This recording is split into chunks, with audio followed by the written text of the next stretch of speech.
Hey, what's going on, guys? Welcome back to Surviving Hollywood. I'm Johnny Ray Diaz. I am Aaron Arnold. My name's Austin Arnold.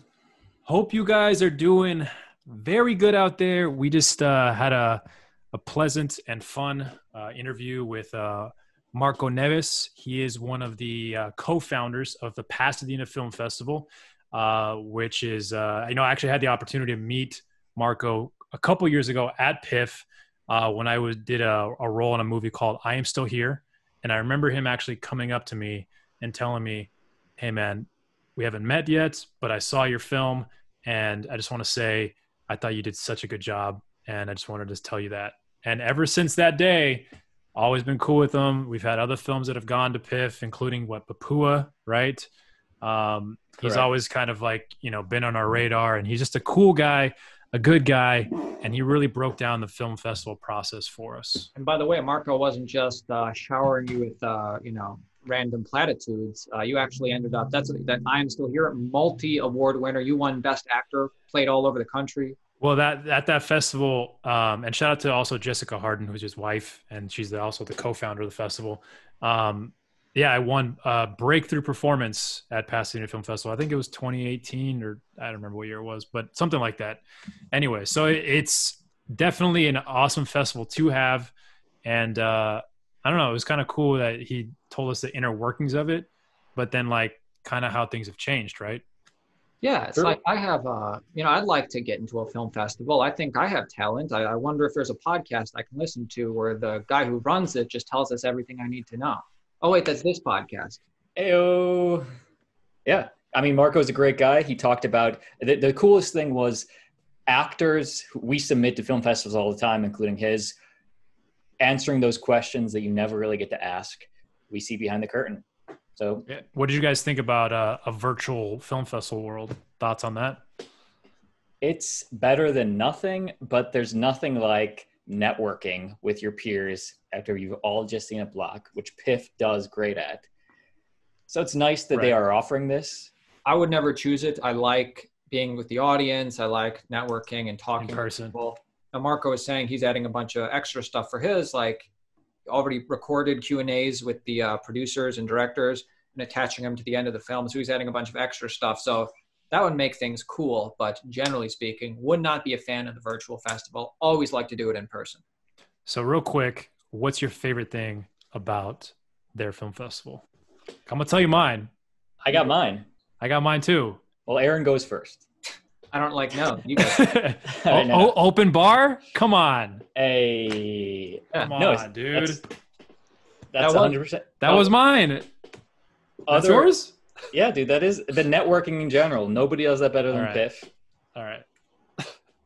I mean, I'll say was that a joke? That really was mine. No, that was mine. That was mine. Anyway, guys, great episode. Marco, co-founder of PIFF. He tells you everything you need to know about the film festival circuit. Watch, enjoy. I'ma survive. I'ma survive. I'ma survive. I'ma survive. Hollywood.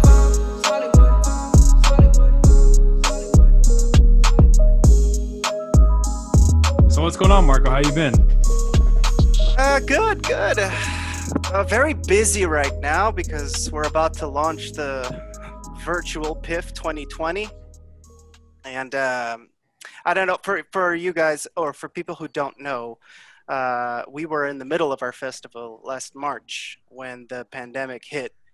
And on March 15th was our last day because on Monday the 16th, the governor shut everything down. So Lamley shut down. It was a mess. And we had pretty much 46 movies still to show that didn't get to screen. And of course, everybody was very disappointed, but nobody had any choice in the matter. So what ended up happening is chaos ensued. And we didn't know if we were going to make it there for a while, but luckily we survived. Those first 4 days of screenings that we had were absolutely paramount. I was there. And yeah, I remember it was a weird feeling in the air. There's no rules yet, but people were it was raining, sort of a bummer about what was happening in the world. I'm glad you guys stayed open. Yeah, I was trying to create rules off the top of my head. I made sure that nobody sat next to each other. I separated everybody by 1 seat. Obviously, that's not enough, but I already had an idea that, okay, I need to separate people. Too much togetherness is not good. So we did that. And then the people who were doing the panel on Saturday, the 14th, I believe, got scared. They didn't want to show. So all of a sudden, like there was going to be a panel of 1 basically instead of 4 or 5 writers that we had there for the screenwriters. So that was nuts, and everything was falling left and right.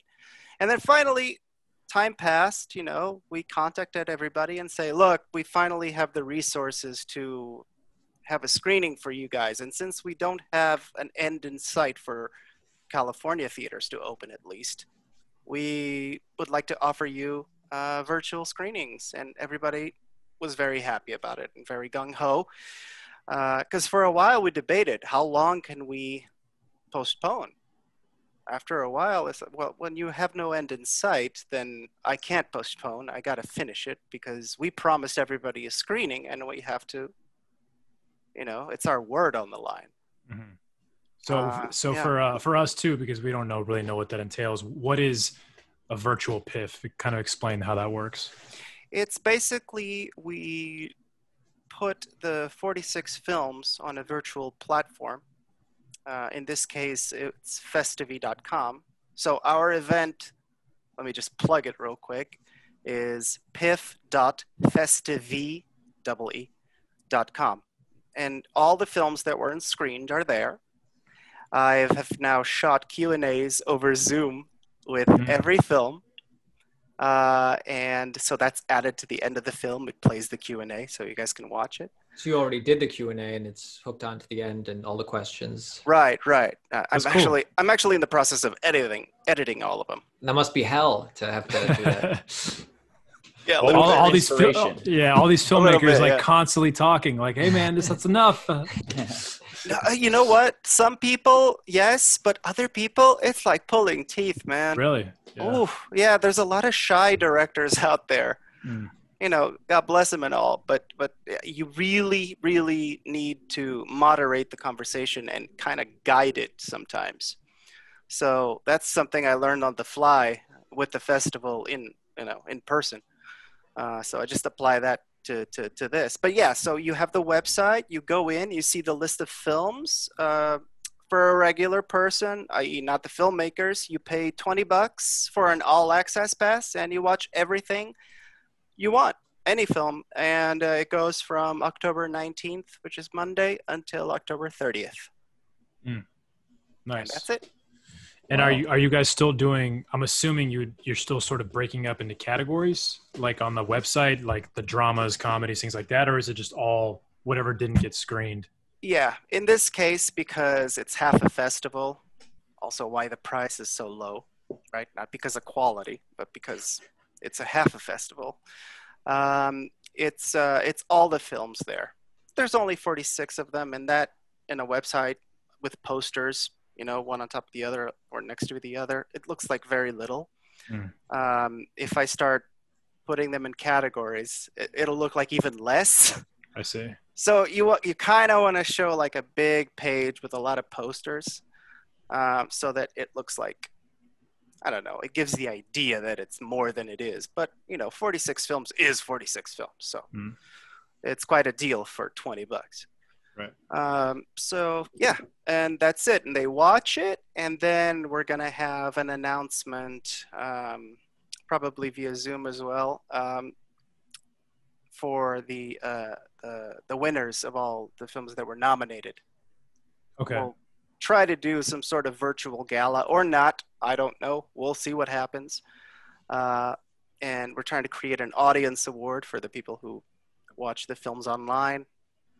And yeah, Wow. We'll see. We'll see how it goes. It's a lot of work, a lot of man hours. Right. How do I win the audience award?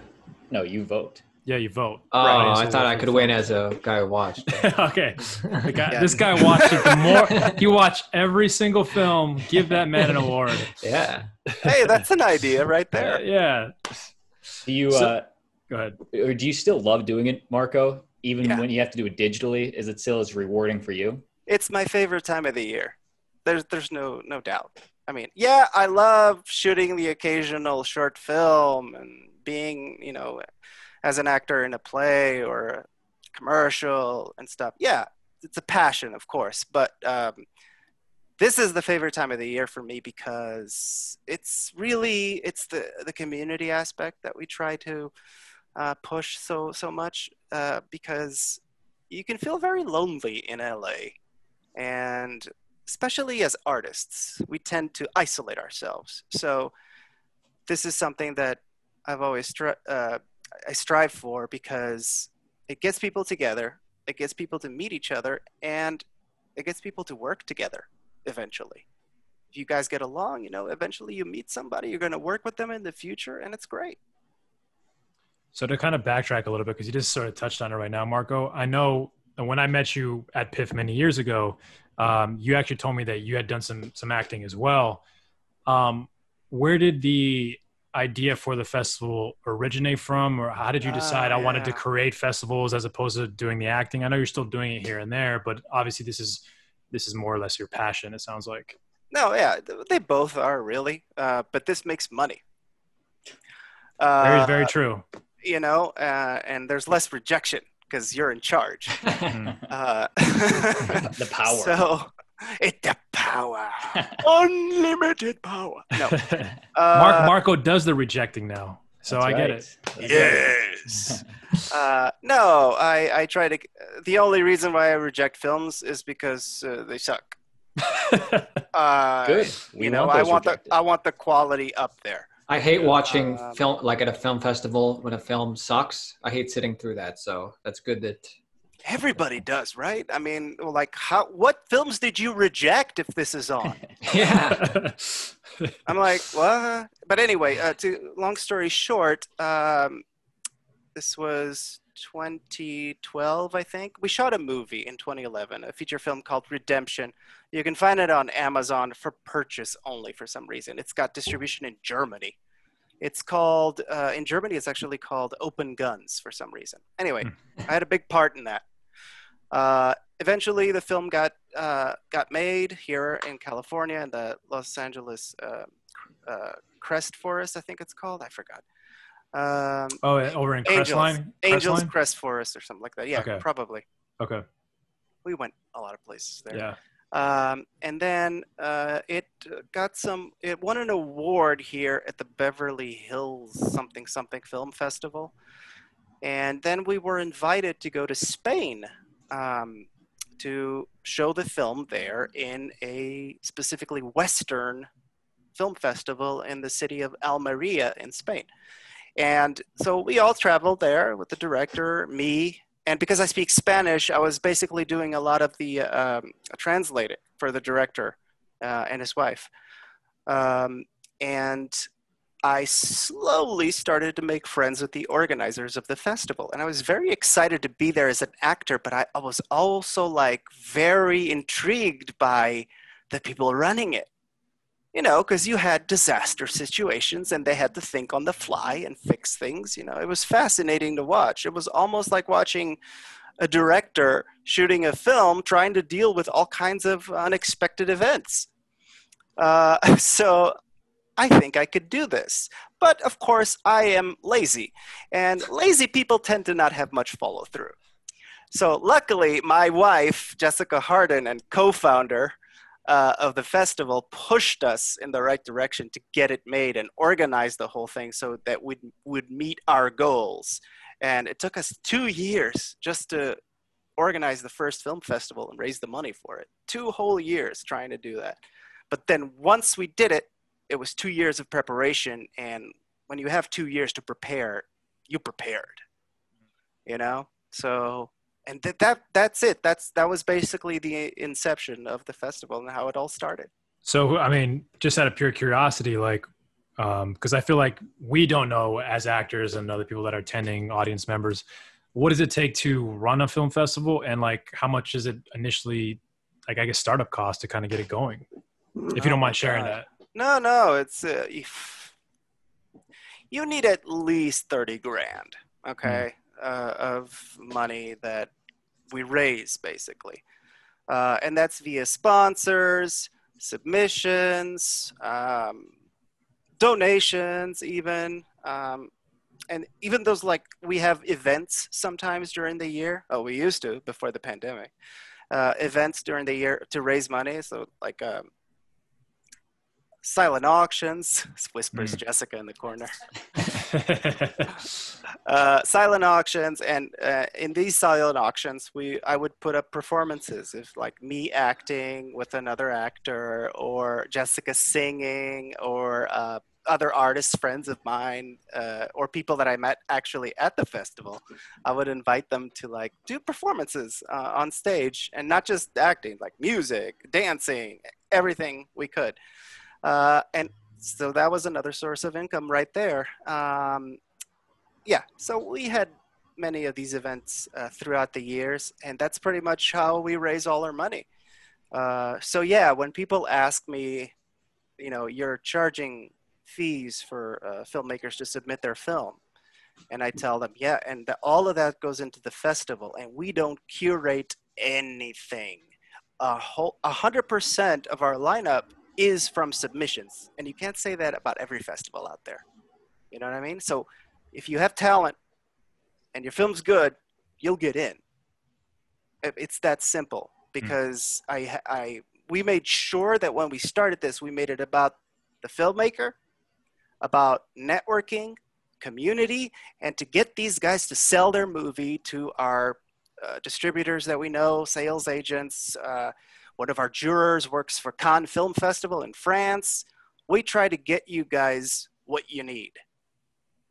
Do you have a team of people that are curating the films? Because I can only, how many submissions do you get on an average basis for a film, for the festival? It's got to be a lot. Yeah, about 1,000 a year, I think. Okay. It's not that many compared to the big film festivals. You know? Yeah, but I mean, obviously, someone's got to sit there and watch all those movies. Yeah, so and I think we have about 10 to 15 people that sort through the movies and tell us which is good, which is bad. However, then there is me, and I don't relinquish control easily. So Nice. you watch everything. I watch absolutely everything. I make it a thing about me. I will watch everything, because you know what? A lot of the times, something somebody else didn't like, I love, because that's how taste works. You know what I mean? Sometimes you like stuff that other people think it's stupid. Yeah. And you think it's hilarious, or you think it's very good or has potential. And the only reason why it's not good is because it doesn't have any money in terms of, you know, it looking perfect. But that doesn't mean that it's not good. It doesn't mean that it's not enjoyable to watch. So yeah, I make sure to watch absolutely everything. Everything has to go through me and Jessica, and that's what we do. We watch everything. Her too. I will sit her there and be like, I need your opinion on this, because I'm not sure what I'm thinking, or am I just reacting to the people who watched it before me? You know? That's awesome that you do that. Thank you. Now, yeah. Now I was going to ask you, because I have my own personal opinion, so I don't want to give examples to influence you. But like when I go to a film festival and see a short film block, there are certain things that I just gravitate towards and pick up on right away. I like, oh, if this is good, it's going to be a good short film, in my opinion. Now, as a man of taste, is there certain things like, what's your taste? What do you look for? As a man of culture, look, I'm put a horror film in front of me, and I'm like, sci-fi. You know, I'm a big Star Wars fan, so everything sci-fi, I'm just dying to see. So it's genre based, because things that I was going to say, or you know, what I was thinking of is, if the film is a high production, really good, it doesn't necessarily do it for me. It can be low production, but if the acting is spot on, that's something, I know it's going to be a good short film. Or if the pacing is solid, then I'm like, oh. Of course, with an actor background, I'm not going to allow a film that has bad acting in it. Because you know what? Sometimes it takes one line, one single second of bad acting to take you out of it and destroy the whole thing. Especially with shorts. They're so short that one little moment of bad acting can ruin the whole thing. Now, you got to balance things out, of course, you know, because if there's that moment of bad acting, but then the rest of the film is absolutely superb, let it go. But sometimes it's not. Sometimes it starts badly, and most of the time, when it starts badly, it stays bad. It's a thing I've noticed throughout the years, because yeah, I'm watching everything, but I'm always hoping that that little bad moment is going to get better and the film will get better later. It doesn't. Usually. It's a very rare case. So yeah, for me, the acting has to be superb. The sound has to be perfect, because without good sound, forget it. You're done. It's a student film. I can't hear you. Yeah. Right. Even student films, they need to produce stuff that like, being a student film is not grounds for you to be accepted because your sound is bad. Or, no. Quality up here. Yeah, so the acting has to be very good. Are you more forgiving if like the sound is really good, but let's say the picture quality is not great? Like let's say they shot it on a phone or something, but it sounds really good. Only if the concept of the film is about Something the phone related itself. to that. Yeah, exactly. Like you have to watch it like this. Otherwise, we want professional looking quality. Doesn't have to be professional, but if it looks like a real movie, so to speak, good. You want it that way. And we try to have everything look that way. It's not possible all the time, but the most as possible, as much as possible. I always actually wonder too is I feel like the length comes into factor as to whether the film will get into, right? If it's too long, it doesn't fit in your block. So do you naturally prefer films that are a lot shorter? The thing with the allotted time that we have at the theater, you have to be able to fit as many movies as you can, also to be able to make money off of the festival itself. So what we try to do is we try to limit every block to be 2 hours maximum. The thing is that we get feature films submitted to us that are 3 hours and 2 hours and a half. Before I even say no, They're just donating money to you at that point. Yeah. I always try to ask, do you have a version of this that is maximum an hour and 45 minutes? It's because for us as film festival directors, it's very difficult to get a film that is showing for the first time. That's our favorite thing to do, because we know then it's going to be packed. A lot of people are going to come to see it for the first time. But then what happens is, if it's not the first time, we'll still accept it. But if it's really long and it takes up the whole time of a whole block of films, or like a 2-hour time slot, then you run the risk of people having already seen that and then nobody shows up. So that could be a problem. So we always try to put, if we have a feature film, we always try to put some shorts in there that have never been in a theater before, to make sure that there is an audience that's going to come there. But luckily, we haven't had issues with that, because our standard for a feature to get in is so high. It's like we from 1 star to 10 stars is our measuring. What do you call it? Rating system. Rating. Yeah. Yeah, the rating. Thank you. Yeah. Our rating is from 0 to 10, or from 1 to 10, really. If it's a feature film, it needs to get an 8 or above to get in. With short films, 7 and above. Like nothing mediocre will go. And what's on that rating system? Like what factors are you looking into? Oh, all the rating system all the factors that Film Freeway has. Let's see. I can actually tell you exactly what it is. Please. Yeah. And actually, kind of on the same topic, actually. Yeah. So does it? I mean, I feel like it has to help, but are you more likely to consider a film to be accepted into your festival if it has a star name in the project? Even if, let's say, the film isn't great, but it has a well-known actor in it. Shia LaBeouf. Shia LaBeouf's in it, and it's not. You're like, not really. Not really. I've said no to films with stars. Okay. Which is very tough. But if the film is so crap, that you're just, I can't sit through this, you know. But even thinking maybe if I put this film in, that star will show up. That must be tempting. Right. It is tempting. It is very tempting. Of course, it goes through our minds. We are always wondering about that. Because sometimes they do. I've seen stars. Film Well, festivals. you guys have had stars, I know. We have. But almost 90% of those films, I think, were showing for the first time in LA, not in the world, but in LA. So we knew the whole cast and crew hadn't seen this before. So it was like a premiere, sort of. Yeah. So, or had seen it once or twice, or just one time, but not the final product, you know? So we've been lucky with that. Thank God. I've never had to choose a film, a feature film with stars in it that had shown in many places before in the United States. So, oh yeah. And as far as the factors to get in, let's see, like we have factors. It's your 1 to 10 system you're telling us. Right. Yeah, exactly. We have screenplays and we have shorts, right? That you can submit. Screenplays, we got concept, originality, structure, plot, pacing, characters, dialogue. And then all of that averages into however many stars it gets. And then for short films, we have a rating system that includes originality, creativity, direction, writing, cinematography, performances, production value, pacing, structure, and sound/music.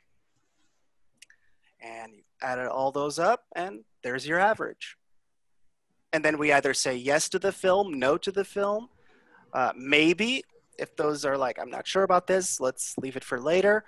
And award worthy, that's another category. It's like you put immediately award worthy because you don't want to forget how amazing that movie was later when you're programming. Got it. Go ahead. Have you and Jessica ever fundamentally disagreed on a submission? And how did you resolve that, if so? Yeah.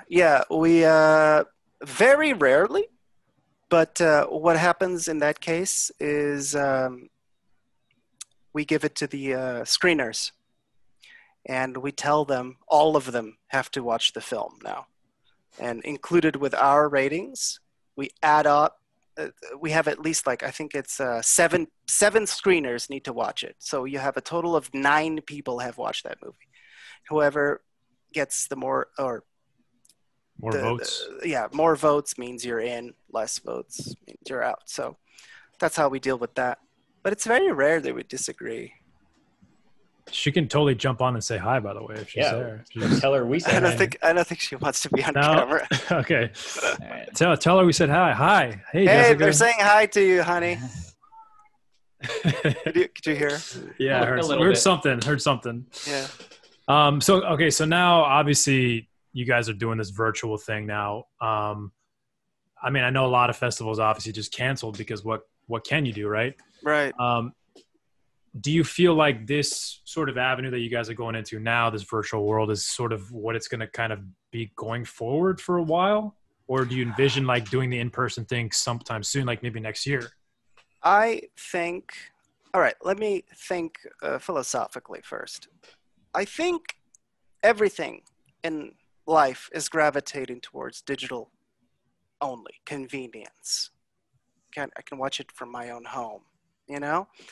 But I also think that all of this is cyclical.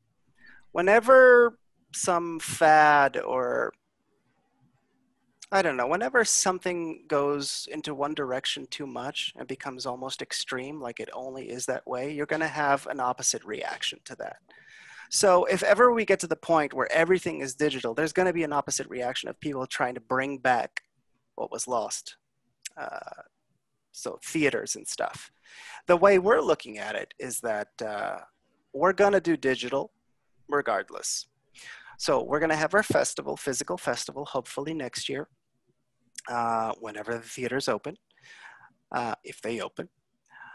And it'll be the usual 9-10 days that it is. And then after that, we'll have a period of 2 weeks where you can watch all the films that we just showed in person online as well, Hmm. with Q&As being recorded live at the festival and then transferred to the website.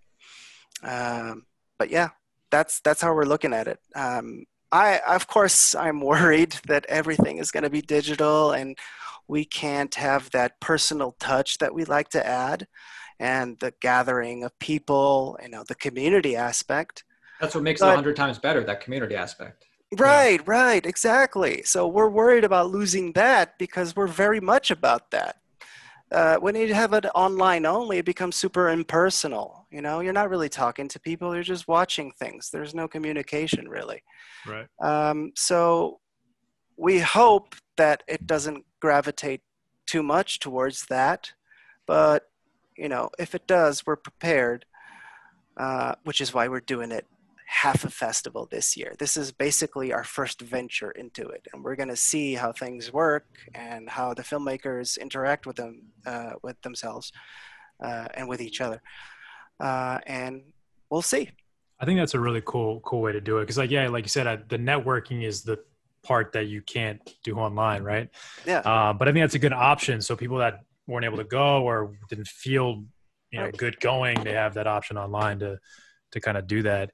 And the last thing I want is for people to be okay with, let's do a virtual hangout where everybody texts each other and talks to each other. But no, communication via a screen, if you don't know each other like we do, is not real. It's not genuine. It's not the same. It's there's a wall in between, that is not going to feel from the heart. Right. That's it. That's all I want to say. Yeah, I mean, have you heard, I'm wondering if you've heard anything about because I know a lot of theaters have shut down, any word from the Lamley, because I love the Lamley. They're some of the best theaters in LA, but I'm worried that it's good because they show survive, Lemley's good because it shows movies that have limited release, so you can see more artsy projects. They have really cool indies at Lemley all the time, and I'm like, man, I hope these guys weather the storm. So yeah, so do I, because they were having trouble already before the pandemic hit. They had to sell a couple of theaters and all that stuff. Yeah, and this just made it worse. Right. But I've spoken to Greg Lemley, and he believes that he'll make it. Okay, cool. That things will be okay, especially when it comes to the Pasadena, location. Theater. Okay. Yeah, exactly. Nice. He thinks he can do it, but I always tell him, Greg, planning is fine, but you can't plan ahead. This is impossible. We don't even know when theaters are going to reopen here in California. So he's aware of that. And I think he has taken the proper precautions. So hopefully it'll be enough and he can stay in business, because honestly, I don't want to do this festival in any other theater than his. I really like his theater, and I really like dealing with him because he's a great guy. Yeah. In our final 5-10 minutes, I have a few more questions. Could you speak a little bit more about distribution and how you or exactly what you do to bring distributors to the festival, if that is in fact what you do? Not much. Jessica is the one who deals with the more businessy side of the festival. But I can tell you that as far as distribution is concerned, we try to invite as many distributors, sales agents, other producers to come to the festival. And we do get a few, but they always want to be incognito. You know what I mean? And then if they're interested in your film, they themselves will approach you. But they're there. One of our jurors, for example, Monica Scarbelis, she is a juror at the American Pavilion at Cannes Film Festival. So some of our films have a direct line to Cannes if she likes them, because we have her watch all the films that have been nominated for an award, and she does contact the filmmakers and brings it to Cannes. Wow. So so it's really nice to have that. And there in Cannes, you got distributors, you know they're there.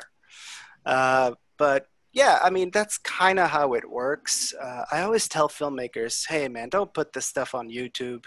Just wait a little bit, because a lot of the times directors are very eager for their film to be seen, and they don't feel like it's been in enough festivals or it's not getting in, and they just put it online without protection sometimes. And we're like, please don't do that.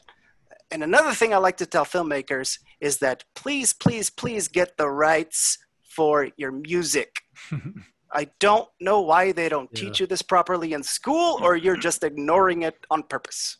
Well, I want to use the AC/DC track. It makes the film, Marco. Hall & Oates fits perfectly here. I couldn't choose another song. Dude, I get that. I really do.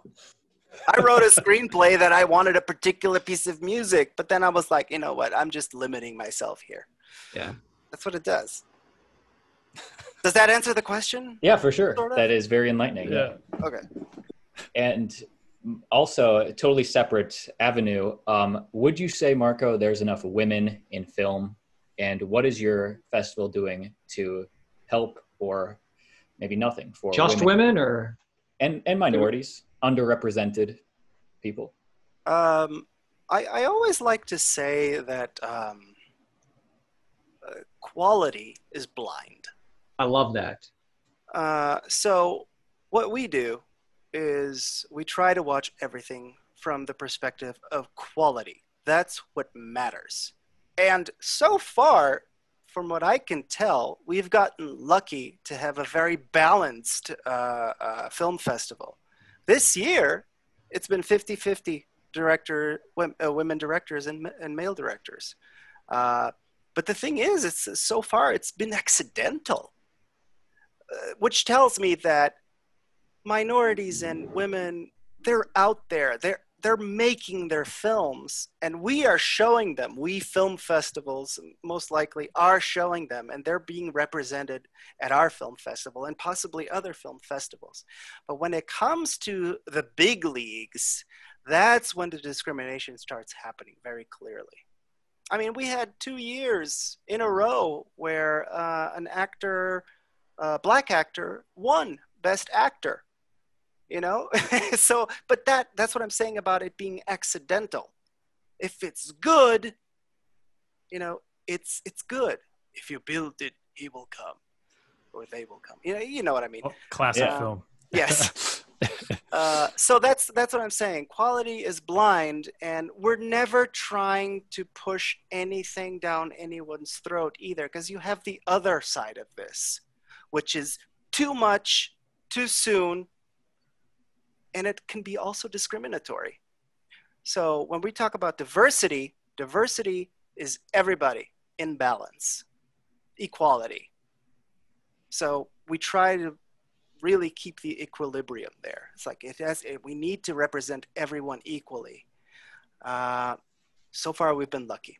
Yeah, I like that approach. I think that's a really good way to look at it. You're basing it on the art, you know, and then whatever else happens to be the individual that created it, then it's just a byproduct of it, you know. If the director is a Martian, I'm cool with that. That's a bonus. They made a damn good film. Yeah, I like green people. There you go. Also, I would never assume a director's gender. I don't know what they are, and I'm not going to ask. Yeah, that doesn't matter. I'm not looking at that when I watch the film. I just watch the film. Exactly. I like that. Why would I care about that? That doesn't bring anything to the table, me knowing if they're whatever. No, just watch the film. And I had a quick question about this, and I'm not sure how this works necessarily, but I know certain film festivals are Oscar qualifying film festivals. I don't know if you guys are. And we're in the process of getting the Academy to accept us. And what does that require? That was what I was going to ask. The most important thing is money, and because you have to pay a huge fee. And, so there's a fee that goes to the Academy? Or? Yeah. That sounds like a racket. Well, you know, it's the Academy. It's a stamp.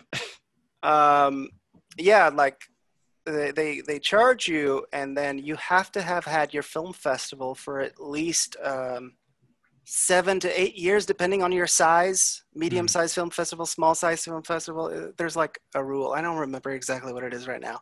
Yeah. But you need to have existed for a certain number of years. I think the lowest I've ever seen has been 7. But that may have changed recently. And it's just a way to prove that you're there and you're not going to disappear all of a sudden one day. You know, Yeah, that makes present sense. pandemic excluded, obviously. Sure.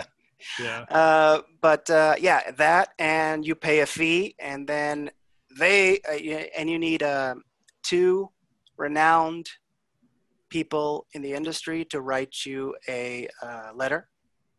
Renowned. How's that? How do you get I'll that? do one, Johnny, if you want. People with they have specific things you have to follow, but I think it's people Sorry, with at Austin. least a few credits on IMDb that were I'll shown get there. in theaters. I'll I get see. there. So yeah, it has to be for real, which we would. We could have any of the stars that have come to our film festival Yeah. to write a Do a recommendation letter. letter. That's easy. It's more the amount of years and the money, and even after all that is done, they will still deliberate amongst themselves and then decide. Yes or no. Sometimes they feel very random too, Mm. whether yes or no. So it helps to know people in the industry that can write you a recommendation letter for sure. Yeah. And you already got those people?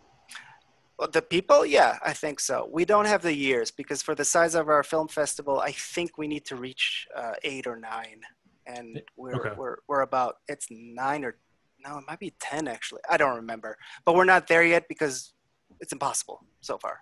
Yeah. Yeah. Well, does this year still counts? I would assume, right? Yeah, technically. Yeah, sort of. Technically. No, technically If it they're showing the counts. films, yeah. Yeah. Yeah. Right. Yeah. We are, and we showed half of them in real life. Yeah. I mean, physically, real life. Yeah, no, but is it? This is real life. I don't know what it is anymore. Dude, it feels like, Yeah. it feels that way. But yeah, it should count. Yeah. I just have one last question. I was just kind of curious because I always kind of wondered with festivals, because I've obviously been to so many. Well, actually, it's a 2-part question. One, what kind of I guess deal do you guys usually work out with a theater when a festival comes into town? Because obviously the theater they want to make money. Are you paying them like a fee, or are they just making money off concessions? Like, how does that whole thing? I'm always curious how that works. We have to rent the theater out for however many days we're there. Okay. And it's not cheap. I would imagine so. Yeah. Yeah. Yeah. It's thousands of dollars. Do they still take their concession then, or does that come to you guys? Yes, that is what is very helpful to them. Right? Okay. They make money off concessions, so that goes to them. The only thing that goes to us is the ticket sales and the pass sales. I see. So we work it out with Greg Lemley. Okay. He gives us a fee, we pay it, and then we rent the space, one of the rooms. You could rent all of them, but he doesn't rent all of them. He just rents one. That's already expensive enough. So, but right. We try to, have the biggest room available or the second biggest, so we can get as many people. And it's in their best interest, honestly, to rent to us, because right now the time that we do our film festival at the Lemley happens to be a lull in their attendance. So it helps them a lot to rent out to us specifically, because we tend to pack the theater. Thank God. We were able to promote well enough that people show up. And that's how we've been doing it with them. And then you do the festival, and then the theater will count the tickets and then send it to us, and we get paid that way. Nice. The last question I have is, what do you think separates a good festival from a not so good festival? Oh, wow, man, you should have given me that ahead of time so I could come up with something beautiful to say. What separates a good festival from a bad festival? Too many things. Look, maybe at the end of the day is bad films versus good films, but even a festival with great films, if it's not run properly, can be a bad festival. So for me, the most important things are the quality of the films, but also the quality in which the people interact with the filmmakers and guests. And that means the organizers, be there. The organizers, co-founders, and people who manage the festival, be there. Don't be up in your ivory tower. You know, be part of the whole event, and the volunteers and people that help us throughout the year. Be courteous and nice to people. Be patient. Be helpful. Know your stuff. If somebody asks you what time a movie is, you don't have to memorize it, but have the paper right there that tells you what time it is, what time it ends. And just make sure that everybody's happy and content. So these three things: volunteers, the people in charge, and the quality of films. These three things need to be present for it to make a good film festival, I think. I like it. I Sorry, I thought you were kind of like, that's it? No, it was a And mosquito. I'm out. It's a mosquito. I've been trying to hunt it all day. I would also say an open bar, which you guys have at those networking events after. That's, Love that. That does help. Yeah, your parties were always good. So. Oh, good. Yeah, that's the whole point, is to like the Filmmakers Lounge, or what do we call it now? Is it a Filmmakers Lounge? I think it is. Or people pay to just attend and then they get the booze too, right? Yeah, well, that's people who are not the filmmakers, people right. who weren't invited to The average Joes who want to hang out with us. Right, exactly. I remember last time, I think, obviously I didn't go to the one this past year, but I think it was the one before. You guys had like a beer company. I think it was a local beer company sponsored the lounge or whatever. ABK beer. That's what it was, yeah. And had lots of those, man. Those are good too. It was good. Yeah. It was good. No, we love working with them. They're always so generous. So yeah, it was cool. It's great. Marco, I love going to those filmmaker lounges and that's the best part of going to these festivals, is like the networking and meeting people. Yeah. That's what it is. So, and seeing the audience reaction when you're in the block of films. Oh, of course. Even I'm curious to see how they react to a film that I liked. You know what I mean? Right. Marco, where can our audience find you? You can find us right now for virtual PIFF 2020. You can find us at PIFF, PIFF, dot festival. Wait, hang on a minute. PIFF dot. Just Google Pasadena International Film Festival. Yeah, but let me. I thought it was Festivi or something like that. Yeah. I'm just getting it right. Oh yeah, because this one's a special one. Let me start over, so maybe you can edit this. You can find us at PIFF, PIFF dot festivee, FESTIVEE.com. I'll link it. Festivee.com. That's where our virtual festival is right now. As far as our regular website, you can find us at PasadenaFilmFestival.org or .com. We now own that. And you have all the information there for any social medias that you want people to know about. Yes, go to our Instagram at Pasadena Film Festival. We really do a lot. We have a lot of followers there, so people interact with us a lot there. Nice.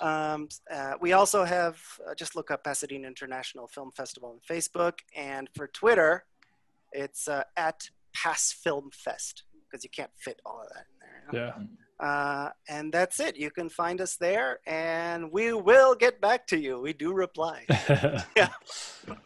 I love it, man. We have a couple films that we're hopefully be sending to you guys soon. So at least 2. Nice. So hopefully they get in after this interview. It's a shoe-in. And the last question I have for you is, after being part of this interview, what rating would you give us, 1 through 10? Oh, 10. You guys are great. All right. Yes. Oh, And yeah. stars. Yes. We're in, baby. Oh, this was a very comfortable meeting. Sometimes. Good. Sometimes they go, sometimes they're comfortable, sometimes they're not so comfortable with us. I feel like Aaron usually makes it uncomfortable, right? No, He would be the one. I've always felt comfortable with you guys, so it's good. a good deal. But yeah, this was great, and thank you so much for inviting us. I'm so honored. Thank you for coming. Pleasure. Our pleasure. We definitely wish you success. Tell Jessica we said hello. And Will do. yeah, man, Hey, thank you say so much for hello! taking the time. Thank you for taking the time. Appreciate it. Yeah, okay, cool. Thank you thanks, for Marco. having me. Thanks, Marco. Bye-bye.